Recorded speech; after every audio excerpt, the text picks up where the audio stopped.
Did you know that almost 70% of Americans don't even follow a budget? Shocking, right? Even among those who do budget, studies show that over 80% fail to stick to it within just a few months.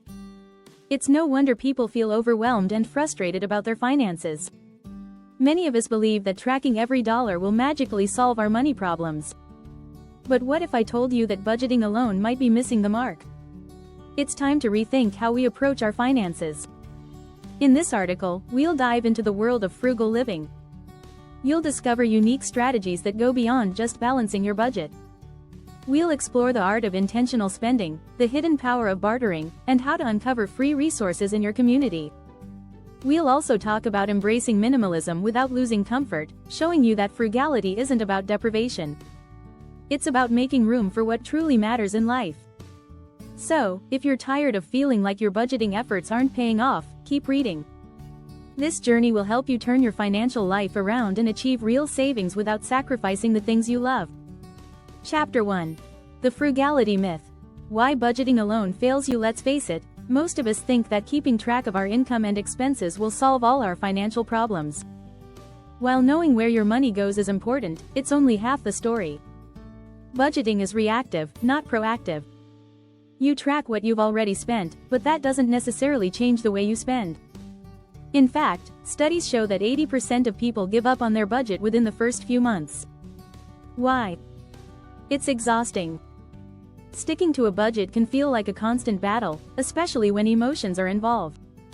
According to the book Your Money or Your Life by Joe Dominguez and Vicki Robin, we have emotional connections to money that a spreadsheet can't fix. That's why true frugality starts with changing your mindset, not just tracking numbers. Instead of focusing on limitations, think of what each dollar can do for you long term. This shift helps you focus on value, not just cost. When you start seeing your spending as a reflection of what you value, budgeting becomes less stressful. Another mistake many people make is budgeting for things they think they should spend on, rather than what's truly necessary. For instance, the average person spends $164 a month on subscription services. But how many of those do we actually need? Cutting out unnecessary costs might seem obvious, but you need to first recognize what you genuinely value. Chapter 2. The Art of Intentional Spending. Where every dollar counts. So, if budgeting isn't enough, what's the alternative? Enter the idea of intentional spending. This is where you take control by consciously deciding where your money goes, based on what brings long-term value. Instead of obsessing over what to cut, focus on how to get more out of what you do spend. The phrase, quality over quantity, really applies here. Think of it this way: would you rather buy cheap shoes every year or invest in a pair that lasts you 5 years? Spending a little more upfront can save you money down the road. A 2018 study from the University of Michigan showed that people who buy quality, durable products spend 50% less on replacements over a 5-year period than those who buy cheaper alternatives. This doesn't mean you have to break the bank to buy quality. Second-hand shops and online resale platforms are gold mines for high-quality items at a fraction of the price. Many people are turning to second-hand stores not just for clothes, but for appliances, tools, and even furniture. The key here is not just finding the cheapest option, but the one with the best value for the long haul. Take this quote from Ramit Sethi's book I Will Teach You to Be Rich. Spend extravagantly on the things you love and cut costs mercilessly on the things you don't. Intentional spending is all about focusing your money on what truly brings value, whether that's experiences, quality products, or investing in skills that will pay off later. Chapter 3. Digital Detox. Saving more by cutting tech temptations. You might not realize it, but digital spending could be draining your bank account more than you think. From endless streaming subscriptions to app upgrades, tech companies are masters at getting us to spend on things we barely notice.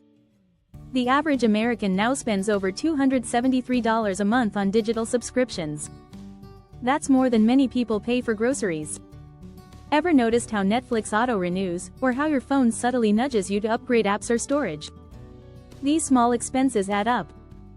And while $10 here and $5 there may not seem like much, over time they can eat into your financial goals. Psychologists call this frictionless spending, and it's designed to make you spend without thinking. The fix? A digital detox, not just for your mind, but for your wallet. Start by listing all your subscriptions and ask yourself, do you really use them? How often? If you can live without it, cut it. A 2020 survey showed that people save an average of $512 a year by canceling unused subscriptions. That's a weekend getaway or extra savings towards something meaningful. You can also set up systems to reduce your tech temptations.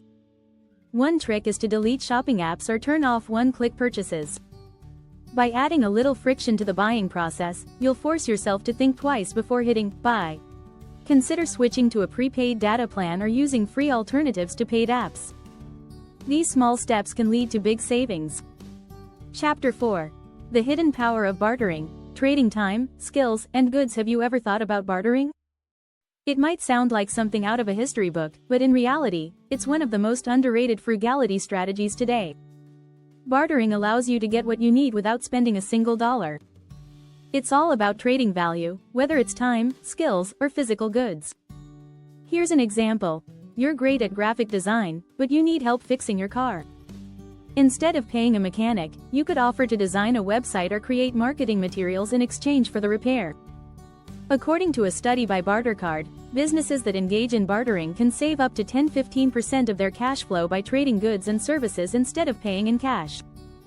And it's not just for businesses. Local communities and online platforms like Simbi allow individuals to barter for things like babysitting, home repairs, or even tutoring. Imagine trading your love for cooking in exchange for someone cleaning your house. Not only does it save money, but it also strengthens community bonds. Another benefit of bartering is that it can make you rethink the value of your skills. You might not realize how much what you do, whether it's gardening, sewing, or writing, could benefit someone else. Start small. Offer to trade with friends, neighbors, or local groups. You might be surprised how quickly these exchanges add up in savings. Chapter 5. The treasure hunt mindset. Unlocking free resources everywhere. Frugality isn't always about spending less. Sometimes it's about finding the right resources that are completely free. This is where the treasure hunt mindset comes in. You'd be amazed at how many things you can get without paying a dime, once you know where to look. Take Buy Nothing groups, for example. These groups, found on Facebook or through the Buy Nothing project, connect people in local communities who give away items they no longer need. Everything from furniture to clothing, kitchen gadgets to tools, is available. People are often surprised by the quality of things you can pick up for free. According to a survey conducted by the project, members reported saving an average of $200 per month simply by participating.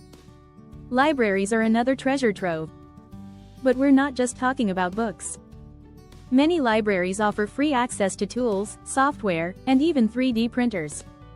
In some places, libraries have thing libraries, where you can borrow items like gardening equipment, sewing machines, or even baking pans. This can save you hundreds of dollars in purchasing items you might only need once. Then there are community gardens. Not only do they offer free or very low-cost produce, but they also give you access to fresh, healthy food. The National Gardening Association found that households with a food garden can save about $600 per year on groceries. Plus, it's a great way to connect with others while cutting down on food costs. The key is to adopt the treasure hunter mindset. When you start looking for ways to meet your needs for free, you'll find more opportunities than you think. From local swaps and free cycle groups to public resources, there's so much available. Often, you just need to ask.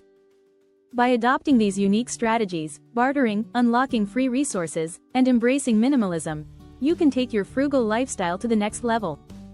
Remember, frugality isn't about sacrifice. It's about making intentional choices that lead to a richer, more fulfilling life. When you stop focusing on cutting corners and start focusing on value, you'll see just how much more you can achieve with less. If you enjoyed this article and found these strategies helpful, consider subscribing for more tips on living a frugal and fulfilling life. Don't miss out on future content that can help you take control of your finances and live better.